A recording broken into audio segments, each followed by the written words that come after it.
மின்வெட்டு காரணமாக தொழிற்சாலைகள் கடுமையாக பாதிக்கப்பட்டுள்ளதாக தேர்தல் பரப்புரையின் போது திமுக பொருளாளர் மு.க.ஸ்டாலின் குற்றம் சாட்டியுள்ளார். ஸ்ரீபெரும்புத்தூர் நாடாளுமன்ற வேட்பாளர் ஜெகத் ரட்சகனை ஆதரித்து அம்பத்தூரில் மு.க.ஸ்டாலின் வாக்கு சேகரித்தார். திறந்த வாகனத்தில் பரப்புரை மேற்கொண்ட அவர் அதிமுக ஆட்சியில் புதிய மின் திட்டங்கள் கொண்டுவரப்படவில்லை என குற்றம் சாட்டினார். மின்வெட்டால் பாதிக்கப்படும் விவசாயிகள் பொதுமக்களை பற்றி முதலமைச்சர் ஜெயலலிதாவுக்கு கவலை இல்லை என்றும் அவர் குறிப்பிட்டார். பின்னர் அம்பத்தூரில் நடைபெற்ற பொதுக்கூட்டத்தில் கலந்து கொண்டு பேசிய அவர் மின்வெட்டு காரணமாக உற்பத்தி குறைந்து தொழிற்சாலைகள் கடும் பாதிப்புக்குள்ளாகியுள்ளதாக கூறினார்.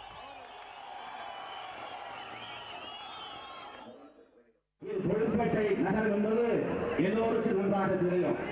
3 ஷிப்டாக இயங்கக்கூடிய தொழிற்சாலைகள் எல்லாம் இன்றைக்கு ஒரு ஷிப்டாக இயங்கக்கூடிய நிலம். இன்னும் சில தொழிற்சங்கங்கள் இன்னும் சில தொழிற்சாலைகள் ஒரு ஷிப்ட் கூட இயங்க முடியாத நிலைக்கு தள்ளப்பட்டிருக்கிறார் என்று சொன்னால் 3 மடங்காக இருந்தது உற்பத்தி இப்போது 1 மடங்காக அடியோடு குறைந்திருக்கிறது என்று சொன்னால் தொழிலாளர்கள் மற்றும் உரிமையாளர்கள் கடுமையாக இன்றைக்கு பல்வேறு நிலையிலே பாதிக்கப்பட்டிருக்கிறார்கள்.